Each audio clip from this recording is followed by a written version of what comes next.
When we're young, we have an amazing, positive outlook about how great life is going to be, but somewhere along the line, we forget to dream and end up settling. Join Up Dots features amazing people who refuse to give up and chose to go after their dreams. This is your blueprint for greatness. So here's your host, live from the back of his garden in the UK, David Ralph. Yes, hello there. Good morning to you, everybody, and welcome to Join Up Dots. It's a very rainy day here. It's the 27th of July. We should be baked and basking in sunshine, but we're not. We're running from door to door with umbrellas. That's not how summer should be, but I'm sure when my guest is today, he's probably standing there in a mankini. That's what the weather's going to be, glorious. So we're going to find out if that's the case. And it's a delight to actually have him on the show because he's a battle-hardened investor, seasoned trader, advisor to top brands, and mentor to world-class performers. His mission is to serve 1 million people, helping them create freedom and abundance by building assets, reclaiming their true resources, and creating a life they love. Now, I'll be honest, that was straight from his website. So how battle-hardened is he? How many seasons has his young body gone through to get to this point of success in his life? Well, after a childhood filled with scarcity and hardship in many areas, he's taken that pain and turned it into a deep desire to help nurture people. He's hustled, connected with the right people, and no doubt been knocked down and got up a few times to break free from the scarcity mindset and walk straight into a life of abundance with what seems a few missteps on the way. Now, leaving the University of Binghamton with a BA in biology, he spent the first part of his career as an emergency medical technician before, after just 1 year, deciding that a change was needed. He then worked as a real estate agent in New York for another 2 years until the entrepreneurial spirit kicked in and he started on the road to where he is today by founding Heartwood Capital. This also only lasted 1 year and he found himself working once more for someone else as the VP of sales at Open Drives in Santa Monica. And as we see time and time again, these perceived false starts were in fact giving him the skills to really make his mark and were needed as much as the ongoing success. Now he's 100% self-employed and on a mission to change lives across the globe. So with a world of wannabe entrepreneurs fighting through the scarcity mindset, is this the number one challenge that he faces in his business? And what was it that finally hit home and made him realize what he should be doing in his life? Well, let's find out as we bring onto the show to start joining up dots with the one and only Mr. Brad Hart. Good morning, Brad. How are you, sir? I'm so well, thank you. And I'm sorry to report that we have a beautiful sunny day here in San Diego, California. So apologies for the rain there in England. But yeah, we're enjoying it. We love the weather here and I wouldn't live anywhere else. I've been all over the world and this is my favorite place. Yeah, but it's not as good as a rainy United Kingdom, is it? Where the ladies cling to you for protection from the weather. We got a few of our own as well, but we have a good time. I love running and jumping in the ocean every day. I can't imagine living anywhere else, to be honest. And I love the UK. I love the people there. I love visiting. The food, I could take it or leave it, however. But So where was childhood for you? You now live in San Diego. You've got the sunshine, you've got the Californian vibe, but was that always the case? That wasn't the case. You know, David, I grew up in Long Island. My father was a truck driver and my mom worked in delis and, made breakfast sandwiches and the like. And when I was about 2 years old, my dad got into a truck accident where he was coming down a hill and the load shifted in the back of the cab and came through the back of the cab and pinned him to the steering wheel and ruptured a disc in his spine. And he couldn't walk for about 6 months. He was crawling around on a mechanic's creeper, one of those things you use to get under a car, just to get around. And then he finally had one surgery to get him so he could walk again, but he was never not in pain again. And throughout my entire childhood, this became a recurring theme, of self-medication, of checking out, of, kind of mailing it in. And then my mom had to leave to work and they split up and she, got together with my stepdad, who now they're married. So it was a really rough time in my childhood. And growing up on Long Island, it's funny, people don't really think of it as a place where there'd be a lot of violence or gangs or drugs, but there were actually some really solid, skinhead and crazy gangs that would just go through the neighborhoods causing trouble and beating people up. And I had the misfortune to have to deal with that growing up. And it was a little scary, honestly, but, we made it work and, we made our Social Security and disability checks that my dad was receiving. stretch, and he would put TV dinners and soda in the fridge, and we'd make do. We kept a roof over our heads, but it was certainly a challenging time growing up, and it made me appreciate everything I have today. Well, when you look back at that time, Long Island, I've driven around Long Island. I'm a big Billy Joel fan, and that's the sort of the home of Billy Joel. And it's a very sort of industrial and also a marine environment. There's a lot of fishermen in that kind of area doing their trades. Was that never going to be part of your life? Did you not fancy getting on a boat and sailing off into the sunset? It's funny. When I was a kid, my dad's first cousin, so my second cousin, had a boat. He had a little Boston whaler, and sometimes he'd take us out. And that was some of the happiest moments of my childhood, is when we get to go out in the boat. I would kind of see, like when I went to private school later on, I would see some of the wealth that was there. You had like the East Enders and people like that. And, boats, I remember having a really fond affinity for the ocean and boats from a young age. I still love taking the ferry from Connecticut. I'm actually going to take it a couple of weeks. We're going to Camp Maverick up in Connecticut that Yannick Silver runs, Evolved Enterprise. A bunch of great people are going to be there. But in general, boats in the ocean were always a source of pleasure for me until about a year ago, I started getting seasick, which is crazy. I think as you get older, your inner ear changes. So now I have to be very careful about what boats where and whether I can handle the choppy seas, because otherwise I'm in for hours and hours of misery. Everybody's like, you should come on a cruise. I'm like, nope, I'm good. Thanks. So when you look at your sort of life now, it seems a truth to me that anybody who gets out there and starts changing it dramatically, you would say, oh, it's going to be money. Oh, they want a better lifestyle, but it's not. There's a freedom, and certainly with entrepreneurial life, there's a freedom of choice, there's a freedom of location, there's a freedom of everything. Are you somebody that likes that ability to change direction when you want? Because it seems to me, just from speaking to you and doing my research, that you are somebody that likes that flexibility of time. Yeah. And David, growing up where I grew up, there was no possibility to travel. My dad didn't get on a plane until I was 17 years old, and we went and visited my uncle. He wasn't a traveler. My mom was too busy working to support us. So the idea of travel to me was completely foreign.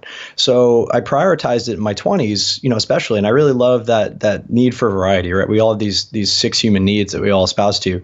But the way we value them is totally different, and thereby shapes the outcome that we get in our lives. Yeah. So I really valued variety, from that age. And I ended up visiting, 23 countries and 43 states, and making multiple trips around the world throughout my 20s. And that was something that I really went after, to the detriment of some other things, to be perfectly honest. But I wouldn't trade those experiences and how they made me grow for the life of me. So yeah, to answer your question, getting out and to see the world and having that sense of variety was really important. But I think the caveat to that is that no matter where you go in life, physically, there you are, right? So until you start working on yourself and really doubling down on your own personal growth and development, your own skills and your own ability to lead and create a vision and manage and, help other people to get into what you're doing and opening it up, then you'll never really create anything. And I failed a lot before I really got those lessons. Well, your story is one of those ones where, from my side of the fence, I look at it and I think I can already see your big dot. It's quite obvious to me that you're somebody that cares about people. It's quite obvious to me you're somebody that wants people to flourish and be healthy and live great lives, and and to inspire people. And it comes down to your decision to go into the emergency medical technician. It seems to me that nurturing, caring side might have been put into the wrong situation, but it's always been there with you. Would that be true? Yeah, that's accurate. I mean, so, the best job I could get when I was 18 years old was as a bartender. And that wasn't quite enough even. I was making good money, but I just felt like I needed to give back and be more involved in the community. And what I always really wanted to do was be a doctor. I wanted to be Dr. Hart, the cardiologist. I had the corny joke based on significance, but that was my real aim. And that's why I went and got a biology degree. And in preparation for that, I thought it'd look really good on my resume to, continue to serve in that capacity. So I did paid, I did volunteer. And the funny thing is that when you're 18, they'll let you be an EMT, just like they'll let you serve drinks, but you have to be 21 to consume the drinks, and you have to be 21 to drive the ambulance, right? Because of insurance reasons and because of legality.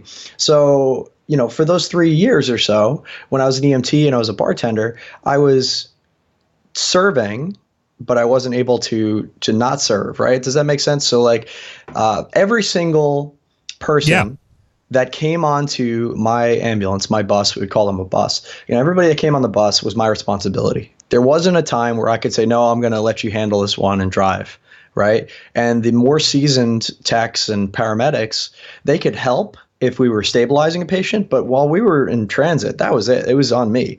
And I'm very proud to say and grateful to say, guided, if you will, that nobody that ever got onto my ambulance passed away. Everybody that I managed to care for made it to the hospital alive. And I can't tell you what happened after that. We were always so busy running around. But, for those 2-3 years when I was working as an EMT, I have so much respect. It made me grow so much as a person. And the very first night, I remember training and thinking like, oh, this is not going to be a big deal. I can completely dissociate from this, because that's how I used to deal with traumas. I used to block it out. And the very first night, I had to do an overnight shift in an emergency hospital. It was a trauma level 1 trauma center, Stony Brook in Long Island, which is on the North Shore. Great hospital. And the very first call on the very first night, we get a helicopter that comes in and lands on the chopper, on the pad. And it was this girl whose boyfriend had wrapped her around a telephone pole in his Mercedes, And when she came in and they said her name out loud, my heart sunk, because I couldn't recognize her, but it was somebody I went to high school with. And she was all banged up. We didn't know if she was going to live. And I just remember being there, and I didn't know what to do. Like medically, I had no training. This is literally my first night on the job. So all I could do was just be there for her when she was crying and screaming and yelling, and just hold her hand and say it's going to be okay. And I always tear up when I tell the story, because it was such a change in my life at that moment, and that I could be there for that person, not knowing what to do, but just being there, a friendly face in a time of struggle. And thankfully, she made a full recovery. And about 6 months later, she came back to school, and she ran right up to me and gave me a big hug. She says, "You were my angel that night. I don't think I would have made it without you." And that was the moment when I knew, wow, you can really make an effect in people's lives. You can really change the outcome. And it's not because you need to have all the answers. Like I had always been so in my head, David. It was because I really led with my heart in that moment. And I managed to change and affect an outcome that who knows what would have happened otherwise. Oh, sorry. Well, I could hear the emotion. I could hear the emotion in your voice when you were speaking about that. Now, you're putting yourself into a situation where you're trying to help people every day, 1 million people. Does that not sort of take something out of you each time, that energy that you have to put into actually helping somebody? Does it not scrape away at your soul, or does it sort of allow you to flourish?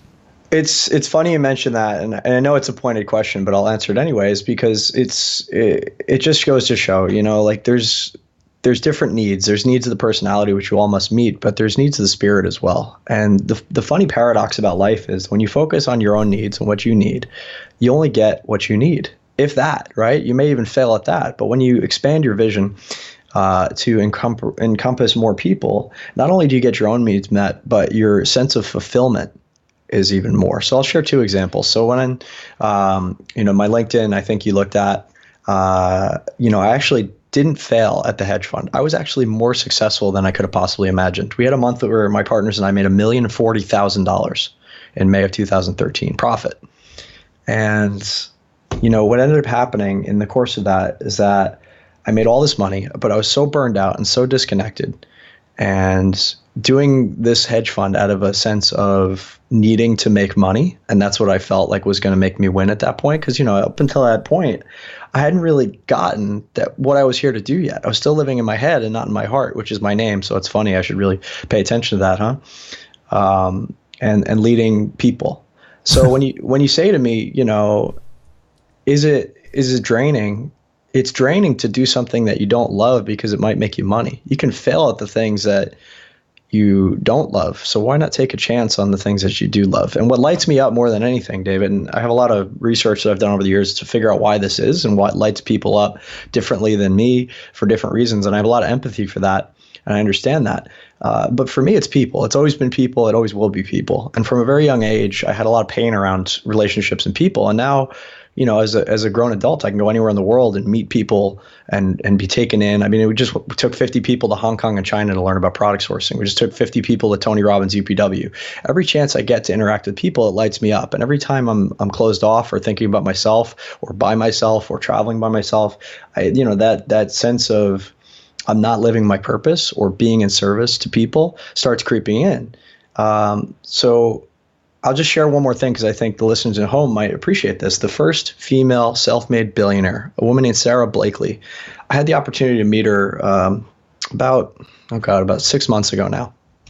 We were down in Atlanta at Spanx headquarters. She invented Spanx, which is, the women listening in the audience will absolutely know what Spanx is. I didn't, however. And the reason I learned about it was because we were going to visit and we were going to meet her. And I heard her name, but I didn't know anything about what she did. It's not I'm not her demographic.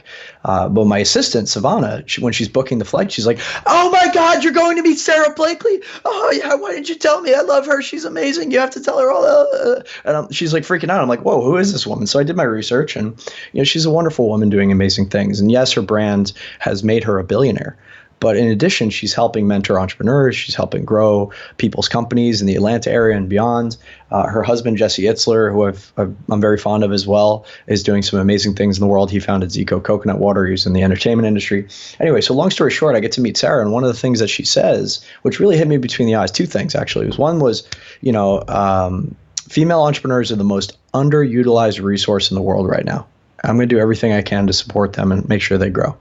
And I'm like, that's awesome. You're totally right. For men, it is still a patriarchy, right? So for men, it's a lot easier to kind of break into business and entrepreneurship. And there's not as much of a glass ceiling. I'm not saying that it will never be equal. I'm just saying it's not equal now. We're working towards it.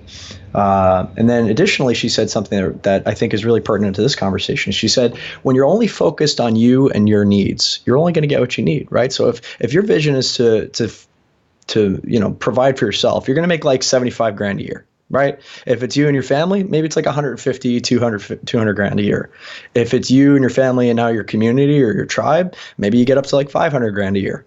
But if you really want to make millions and billions, you have to have a vision that's so large that it encompasses the hundreds of thousands of employees around the world or customers or millions of customers that will ultimately be a part of this vision, right? We all love to tell the story of the Steve Jobs or the Bill Gates or the Elon Musk as if it's one guy that made all that happen. Sure, they set the vision. They were willing to take the risk and step into the gap as a leader. But there are hundreds of thousands, if not millions of people that went into creating that vision, and then millions of customers around the world that made it a reality. So in working in tandem, it's all about the people. So for me, like that lights me up because I get an opportunity to grow and contribute. And the more you grow, right, the more you have to give, and the more you choose to give it, the more you grow. It's this virtuous cycle as opposed to just focusing on your needs for certainty or variety or significance, which is a black hole that you can never fill. It's why so many, rock stars and musicians are hanging themselves ultimately. And it's horrible to say that. And I love these people. Like Chris Cornell is a hero of mine. I was crying when he died. But they have everything, but they're aiming at the wrong targets. And I did it to myself. I get it. It's only until you reach that massive level of success you realize you were missing the point all along. So, like Tony Robbins says, success without fulfillment is the ultimate failure. And that's the message I want to leave with people. And if people are your jam and it lights you up, go all in on that because the money will follow. Right, okay, Brad. So how do you create a vision that you know is going to be right for you? It's all right saying those words, totally buy into them. But as you spoke about, you created the investment, the hedge fund company, made a lot of money, wasn't quite your thing. How do you know now that this is your thing? And how do you know the direction of the vision? This is a kind of loaded question for the listeners because I'm sure there's so many people out there thinking, I want to do something big. I want to do something bold, audacious. I want to impact people's lives. How do you do it? Yeah, that's a great question, David. And I'd like to serve in the answer. And what I believe for me was that I had to fail and have enough pain to really understand and value the things that were important in my life. I'll tell a story real quick because I think it's useful. I was at another Tony Robbins conference. I go to a lot of them. I love Tony and I love the community around him. I think he's one of the best in the world right now. And he's a national treasure. And if you haven't seen him, please go see him. I had his book on the shelf for years. And so many successful 100 millionaire plus people were telling me, you got to go to Tony Robbins. I'm like, yeah. Just go. I'll pay your damn ticket if you don't think it's a good if it's a good fit. Anyway, so I'm at a Tony Robbins conference. It's Life and Wealth Mastery in Marco Island, Florida. And Marco Island's a beautiful place. If you've never been, it's a beautiful island. There's sunshine, there's sand. Everything's going really well. And we're having this event, and this guy Scotty is facilitating. So sometimes Tony takes a day off because his voice is shot. So Scotty's up there. He's telling a story about how sometimes when life thinks you're off course, it'll give you little feathers, just a little tap on the shoulder, or a little hint. Just hey, pay attention to this. You're not quite on track right now, and you can ignore the feathers, David. But one day life's going to get a little more. It's going to turn up the volume, right? It's going to increase the volume of the message. And then one day you're going to be walking along, you're going to whack, get hit with a brick. Oh my God, I got hit with a brick. And you can ignore the bricks too. But one day you're going to be walking across the street, forget to look both ways, and life's going to hit you with a Mack truck. Bam, Mack truck. So feathers, bricks, and trucks. And at the time I was living in my head a lot, and I hadn't quite gotten the lesson that I really needed to be in my heart and lead from there. So I'm heading back to my Airbnb. We're staying in a house a couple blocks away, and they had these little beach cruiser bikes, right? And I took it back and forth to the conference, so I didn't have to worry about parking. Anyway, so I'm riding along. It's a beautiful sunny day. The birds are chirping. Everything's going great. And for whatever reason or no reason at all, I start getting in my head about something, playing those old records over and over again, the things we tell ourselves, right? And my state starts to drop, and my emotions start to kick in, the negative thoughts for no reason. And I think I make eye contact when I'm crossing the street with the driver who's about to make a right-hand turn. And then I start to go out in the traffic, and he starts to make the right-hand turn, and he knocks me off my bike and crushes the bike and knocks me, and all these people are screeching, "Arr!" And it was really scary, and I almost died. Thankfully, nothing too serious happened. I scuffed up my knees, but when I got a sense of the situation, I looked at the truck that just hit me. It was entirely filled with paving stones or bricks. So I literally got hit by a truck full of bricks. So I go back into the conference, and I'm getting patched up by the medic, and he's a really sweet guy. And, Scotty walks by, and he says, "What the heck happened to you?" I said, "I've been thinking a lot about this trucks and bricks thing." He's like, "Oh yeah, it's a great metaphor." I'm like, "No metaphor, Scotty. There's actual trucks and bricks hitting people out there." So that was the moment when I learned unequivocally that I need to live in my heart and stop using my head for anything other than just a tool. It's one piece, but if every problem is a nail and every tool is a hammer, well, you're only going to get one result, right? But life is a varied place. You got to be able to flex and flow and use all the tools at your disposal, including living in your heart. So, when you're trying to set a vision, just to bring it back, I think it's really important to understand that your pain is going to point you in the right direction. And when you stop getting as much pain from life and you start getting really positive feedback that helps you grow, and you start getting, these positive feedback loops of growth and contribution, the more you grow, the more you give, the more you give, the more you grow, all that starts happening, you're moving in the right direction. And when you start feeling the feathers, and maybe you get hit with a brick or two, or maybe you get hit with a truck full of bricks, whatever happens to you, it's time to course correct until you find the thing that you were made to do. And I don't believe that you're predetermined. I believe that we have co-creation abilities as creators, and we also have free will, and we have to balance those two. So there's freedom and that responsibility to create the thing that we're here to create. That's what I believe. Powerful stuff. As are the words I'm going to play now. Here's Rocky. You, me, or nobody is going to hit as hard as life. But it ain't about how hard you hit. It's about how hard you can get hit and keep moving forward. How much you can take and keep moving forward. That's how winning is done. Gotta love Rocco. He's the man. You were saying on your website that you are battle-hardened. Now, do you feel that? Because you look like somebody that's literally going to be skipping around beaches and just being happy. Do you feel like there's a certain amount of weight on your shoulder from life? I lost a lot of people over the years, and I continue to be taught some pretty hard lessons. And yes, I'm a young man. I'll be 32 in a couple weeks. But David, I don't think it's the amount of years that you've lived. I really think it's the lessons and what you've done with them. And I've started multiple businesses that have been very successful, but I've also failed about a dozen. I've lost people. My best friend in college died from alcohol. My dad died from alcohol. My best friend, Justin, Adventures of Justin, if you want to see some beautiful adventure photos. This guy was a real living legend. He was 35 and recently just went missing. And he was never found. And the person who is suspected of foul play in the situation, hung himself in police custody, and a few days later, like just all these wonderful people in my life that have come in and come out for various reasons. I'm just grateful that I have the opportunity to continue to move forward.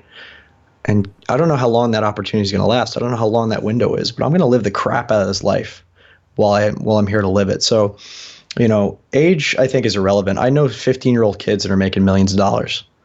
I'm mentoring a girl right now, Savannah, I might have mentioned earlier, who when she was 18, she had already started a successful business in high school. And now she's well on her way and trajectory to creating something incredible. I mean, she's a better networker than I am, and I've been at it much longer. So, your age, guys, if you're listening at home, don't ever get hung up on that. That's just a number. It's when you decide and when you get clear on your outcome, your vision, you know what your why is, and then the how starts to show up. And there's so much mentorship and so many opportunities to grow and learn. Provided you're living in a contributive state, people want to help you, right? Life supports life. Life supports that which supports life. And as long as you're supporting life and those around you, I think you can continue to grow and expand and get more leverage than you ever thought. And when you look at it from like, if I do this, I do that, I'm going to get this, I get that, that's the wrong way to look at it. And to use the join up dots analogy, like I couldn't connect the dots looking forward. I still can't. Nobody can. Nobody can see the future. But when you look back, it's the things that you do because it feels right in the moment. And it's the best and highest good. You're always asking yourself the question, like, why am I here right now to affect this situation? And what's my best and highest good right now? If you just keep asking yourself those questions, when you look back and you join up all these dots, you're going to see that your life is a masterpiece because you created magic in every moment. And the only time you have to act is right now. So whether you're listening to this and you're 12 or you're 28 or you're 32 like me or you're 85, whatever it is, it's never too late to shift your whole life around. And I have dozens of examples. I mean, Kentucky Fried Chicken, that guy was 80 when he started. Colonel Sanders, I mean, look at Lady Madonna. She runs ultra marathons and she's in her 80s. I mean, there's so many people out there that are, no matter what the age, they're getting after it in life. And it doesn't have to look like what it looks like for me. It doesn't have to look like what it looks like for David. You don't have to start a podcast. You don't have to do any of this stuff. But you got to find the thing that you are here to do and lights you up. And in doing so, and in giving that gift, you're going to make the whole world shine brighter. And you're going to get everything you want in life. And have you found that now, Brad? Is this your thing? Is this your legacy work? Or do you think this is just another dot towards something? Yeah, and I can't answer that question because I can't see the future, David. And honestly, I'm grateful that I can't because I wouldn't want to know the ending, right? But I think unequivocally, yes. The things we're working on with blockchain right now and some of the projects that I'm working on, which aren't public yet, have the opportunity to create a world where scarcity in the sense of food, energy, water, and shelter may no longer exist. And I know that's a hyperbolic statement. It might sound crazy, but if you talk to some of the people that are really cutting edge on this stuff, like the Peter Diamandises of the world, the Ray Kurzweil, who's the chief engineer at Google, Peter founded the X Prize and Singularity University along with Ray. If you talk to Richard Branson, who I'm very blessed to have spent a couple days with, if you talk to the people who are really moving and shaking, what they're seeing, you'll start to see a future that might be better than we think. And I want to have a hand in creating that from an economic perspective, because economics, David, is really just the collective opinions of, granted, very smart people of what's been happening in human decision making for the last 5, 10, 50, 100 years. But human decision making is predicated on what humans were making decisions upon, the times of the day, right? The day of the times that have passed and are continuing to change. And we're not moving linearly into the future. I'm not taking 30 steps forward and I'm 30 steps away. We're taking 30 exponential steps and going around the world 5 times. And every doubling allows another doubling. We have supercomputers in our pockets that didn't exist 10 years ago. If you told me 100 years ago that I could look inside you without cutting you open, you'd say I was crazy, but now we use x-rays and PET scans and CT scans every day. So what will we know that we don't know now tomorrow? What new miracle will show up tomorrow? And I believe that the technology and the abilities there, now it's just a time to upgrade our beliefs about what's possible. And that's my legacy. I think everything is possible, but I can also say, although I can't predict the future, if somebody tells me in 10 years' time I'm not doing this podcast, I'd be astonished. I really would be astonished. I can't see. It will spin off into so many different things. There's so many different opportunities coming my way. But actually this, I don't feel there's any reason to step away. Is that how, the true life comes to you, when you actually think to yourself, this is me? It isn't a job. It isn't a hobby. It's me. Yeah, and I appreciate that sentiment as well, David, because I feel the same way about Make More Marbles. Like, that's my mission. And it's not going to make me rich, and that's not the point. It'll pay the bills. Sure, I help a lot of people and they pay me well. But, the things that we can create from that message or that mindset are innumerable, right? And, I don't believe that purpose lasts your whole life. I think it's, you have a purpose that's a reason, a season, or a lifetime, just like people that come into your life, right? There's, getting hung up on the thing is silly, right? If you don't know what your purpose is to find your purpose. When your purpose is satisfied, it's time to find a new purpose, and that's okay. I borrowed that from a guy named David Data. And it's really true, like your purpose might to be present for somebody in this moment right now. It might be to listen to this podcast right now. It might be to take care of your kids. It might be to, be really good to your spouse and meet their needs at a high level. It might be to, donate or give your time to a local community organization. Purpose doesn't have to be this grandiose change the world thing. It's more like a North Star, right? Like that type of purpose is like a North Star, so that you can begin to train your reticular activating system, the part of your brain that notices opportunities, so that when it shows up and you see that it can move you forward towards that goal, you step into that, because these opportunities are all around us. And then finally, with regard to mission and vision, guys, just get clear that taking action and envisioning are like most of the steps of the puzzle. Like that's really it. And then the how starts to show up, provided you have a certain set of beliefs that it will show up, that you can step into it, you can change it, you must change it, and you can change it now. And when you can do that, and you can take action consistently, you'll start to gain the confidence, right? Because you'll start to see results. And some of the results will be positive results. You'll be like, oh my God, I want to keep this up. So you'll start to gain the confidence, because now you have evidence that you can actually affect change in the world. And that's a beautiful state to come from. It's like, I've done this stuff before. I wasn't anything special. In fact, I was a dumb kid when I did a lot of this stuff. And now as an adult with a little more clarity and understanding and better connections and better resources at my disposal, what can I create next, right? That's what's really beautiful. So yeah, David, I think Join Up Dots is a great show, and I hope you do it forever. But even then, that's just a platform. That's just a launch pad for maybe your huge, massive contribution that you might make, right? So I want to just maybe challenge everybody listening to think about, okay, what's the thing I do to make life work? And that's a purpose, sure, and that's valid. But what's the thing that I could really contribute uniquely that life is pointing me towards that might be, the thing? And never settle for just mediocrity. Never settle for, oh, I've got life figured out and that's it. Because then you're just giving up on all the possible magic that could come from stepping into a new thing, an exciting thing. And it doesn't mean you have to give up what you have, but you might have to make some room for it. Yeah, no, absolutely. So let's talk about Make More Marbles, because it came up in conversation, but we haven't talked about it at all. But this is your big platform. So what does it provide to the world? Why are you so excited? And why should our listeners be beating down your door to get in? I appreciate you asking. Make More Marbles is a community predicated on the idea. When I was a hedge fund manager, in the marketplace, there are winners and losers, right? It's not where value is created. It's where value is decided upon and traded, right? And in every transaction, every trade, and real estate's similar, there's only so much room, right? So in order for me to win, David, you have to lose, or vice versa. And I just kind of got burned out on that because it was very disconnected. It was very dehumanizing to me. It took people out of the equation. I've learned a lot about the wealth creation cycle and why that's an important part of it now. But looking back, I think I was really hurt by that. So when I started to wind down the fund, what I realized was, hey, I don't want to be a marble taker. We can just make more marbles, right? There's plenty of marbles. Let's just make more, right? This infinite sandbox of creation. Add heat, make it in a glass, twist, there's a marble, right? So this is the kind of the metaphor that I came up with. And we've got all kinds of cool stuff coming, like the Hungry Hippos video, and I won't get into that. But, basically we want to spread that message that we can always make more. And that if you really look, there's plenty of resources around. And scarcity only exists in certain situations. In the modern world, we don't have a lot of scarcity, except for what we perceive. And perception of scarcity when it's not in fact real, causes people to do some pretty horrible things, wars, rape, murder, genocide, you name it, theft, all of it. It's pretty horrible. So if we can get people to shift out of a scarcity mindset where they're surviving and have to take things from each other and into an abundance mindset where they're creating and generating.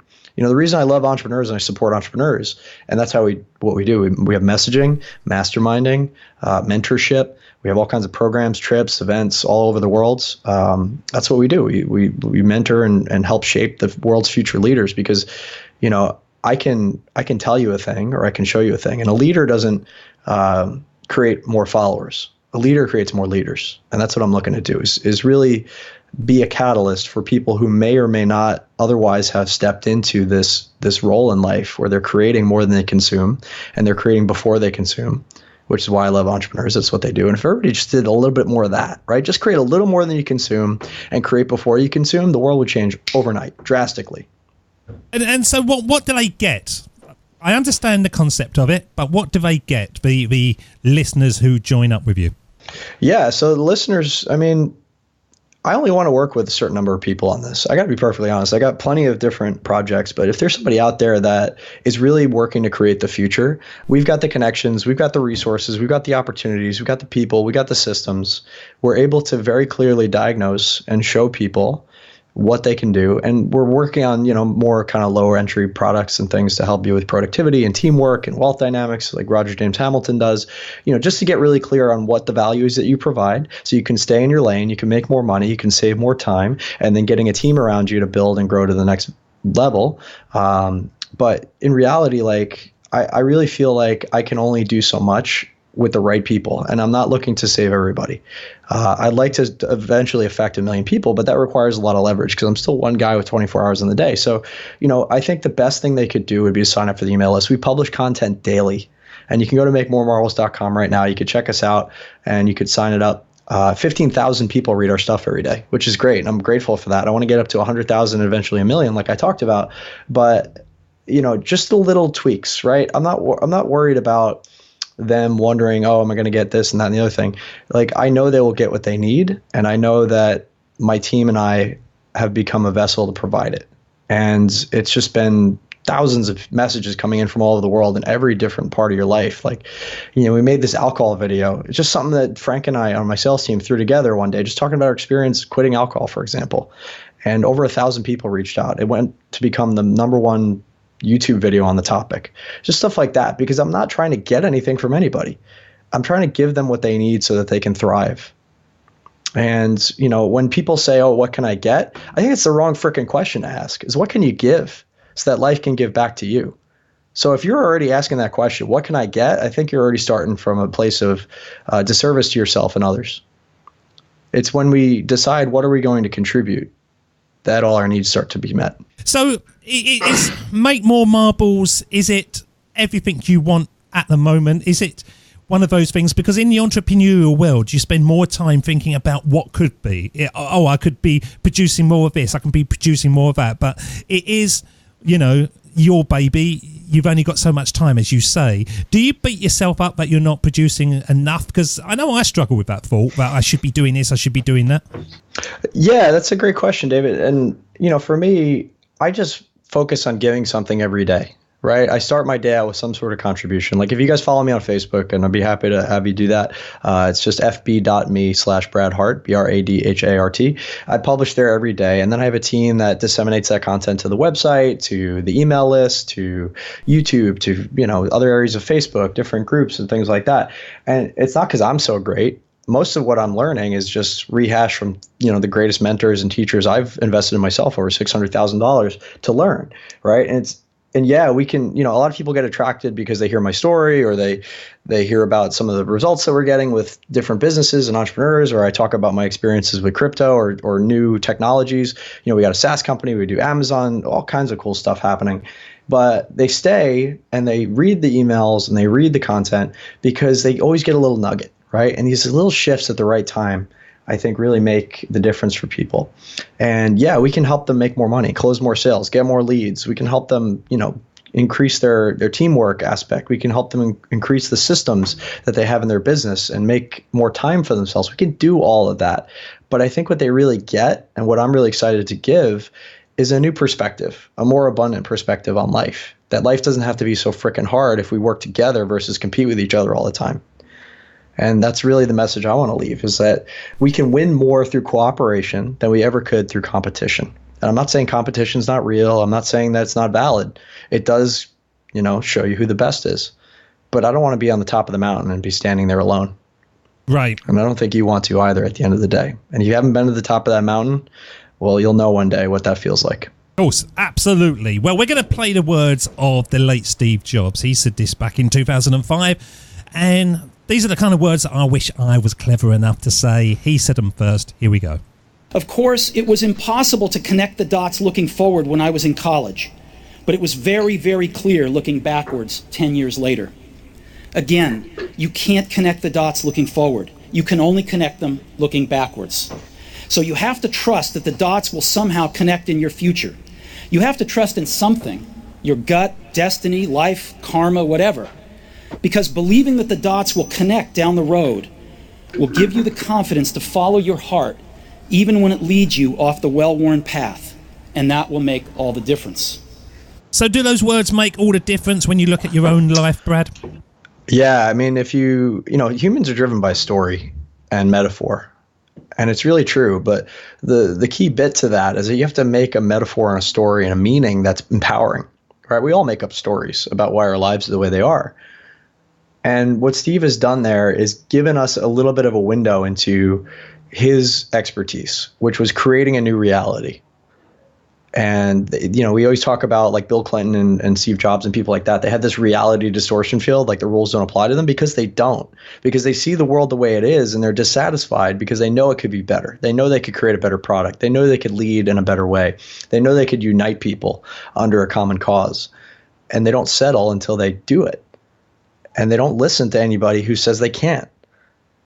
So absolutely. Yeah, I agree 100% with what Steve says. And that's a great quote. And I know that it's inspired you, certainly, to do this podcast, because otherwise the metaphor wouldn't have resonated. Yeah, it was amazing when I first got given it. It was just one of those pieces of, and I didn't really grasp it as much. I just thought it was a really good speech.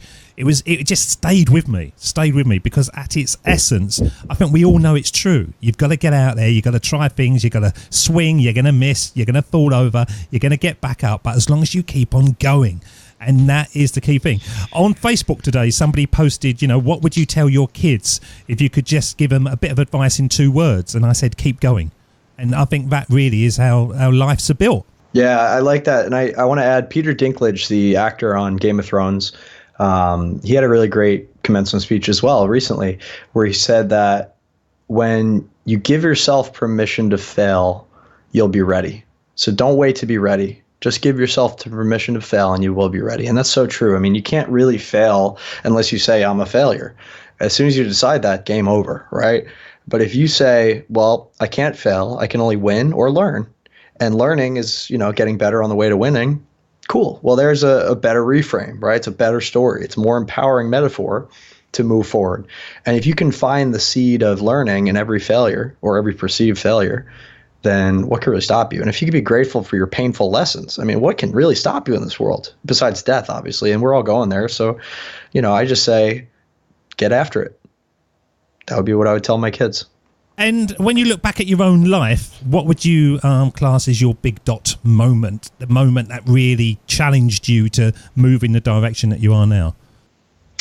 Yeah, I think my dad passing away. So on my LinkedIn profile, I don't talk about this, but when my transition from real estate into finance was actually predicated by the loss of my father. He finally succumbed to alcoholism and passed away on Mother's Day. I was on the train out to visit my mom, and I got the call from the police that found him, and he died alone, by himself, drunk, hit his head, bled out, and that was that. And it was a horrific scene, David, and it's hard for me to even talk about it. I just remember him being wheeled out. We obviously rushed over.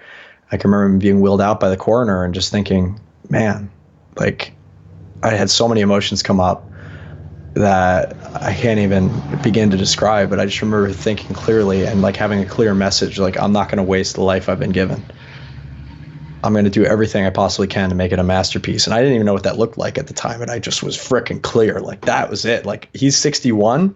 You know, that means I have, you know, maybe another 40 years at the earliest, if nothing bad happens, right?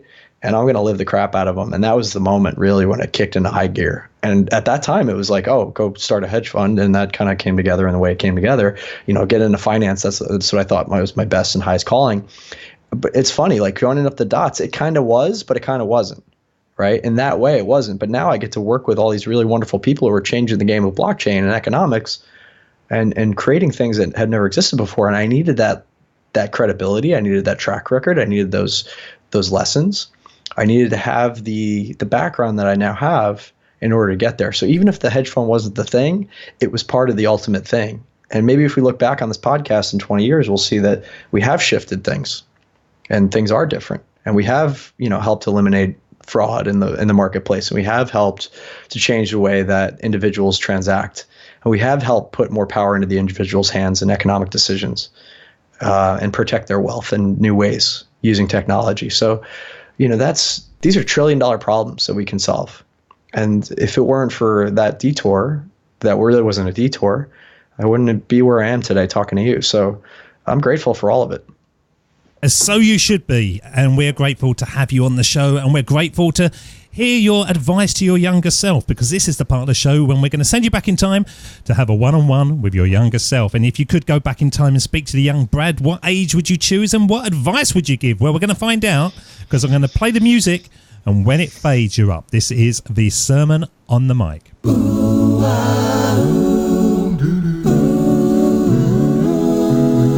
Here we go with the best bit of the show, the Sermon on the Mic, the Sermon on the Mic.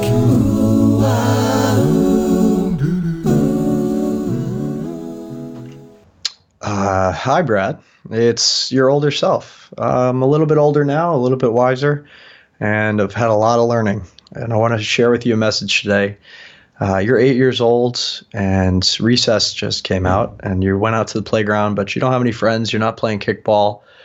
You're on the swings, soothing yourself with repetitive motion, again, as you do, for about half an hour a day before you have to go back into school and get picked on and bullied again, as you have been for the last 3 years. So I totally understand and feel where you're at, and I get it, and I'm sorry. However, in this moment, you made a wish. You had a desire, a cause set in motion, if you will, that one day you would have friends everywhere you went. And you didn't know how big the world was, and you didn't really know how you'd get there. But now, as a 32-year-old man, I can say unequivocally that's the truth. Anywhere you go in the world, you have friends, you have people that will take you in. There are tools to connect with people that you never even could have dreamed right then, right now. But I want you to know that that's coming. And in the meantime, I want you to never give up hope. Never for an instant. Know that you're loved. Know that you're guided. And know that you're here to make a real difference. And I love you. And thank you. Brad, what is the number one best way that our audience can connect with you, sir? Hit me up on Facebook. I'm not hard to find. Brad Hart on Facebook. HART. It's facebook.com/Brad Hart. And you can go ahead and check me out on Make More Marbles. We're redoing the website right now, so it'll be all brand new and fresh. We got a podcast coming out soon, a couple books this year. We're trying to put out more messaging than ever before this year and grow our audience exponentially. So if this message or anything I've said has resonated with you, please do send me a note. I love to read them. I read them all. Thank you. And I do recommend Brad's posts on Facebook. There's a lot of old crap on Facebook, to be honest, but I follow Brad, and I don't post myself very, very often, but what he does is spot on, and it's very, very insightful. So connect with him. It'd be great stuff for you. Now, thank you so much for spending time with us today, Brad, joining up those dots. And as we always say, please come back again when you've got more dots to join up, because I do believe that by joining up the dots and connecting our past is the best way to build our futures. Mr. Brad Hart, thank you so much. Thank you, David, and I appreciate everybody for listening. Thank you. Mr. Brad Hart, speaking openly, speaking from the heart. And you could hear that in the emotion that he showed through that conversation. And if you want to connect with anyone, as I was saying just previously, he's a great one to connect with on Facebook because he doesn't just do faff. He really does thought-provoking comments and insights to help you build your business if you want to start. Go over to check out Make More Marbles. Start listening to the podcast when it's out, and be there with him as he looks to inspire millions across the world to do their own thing. Thank you so much for listening. As always, to anybody who has given their ears to Join Up Dots, I totally appreciate it, and we'll be there again soon. David doesn't want you to become a faded version of the brilliant self you were once to become. So he's put together an amazing guide for you called the 8 Pieces of Advice that every successful entrepreneur practices, including the 2 that changed his life. Head over to joinupdots.com to download this amazing guide for free, and we'll see you tomorrow on Join Up Dots.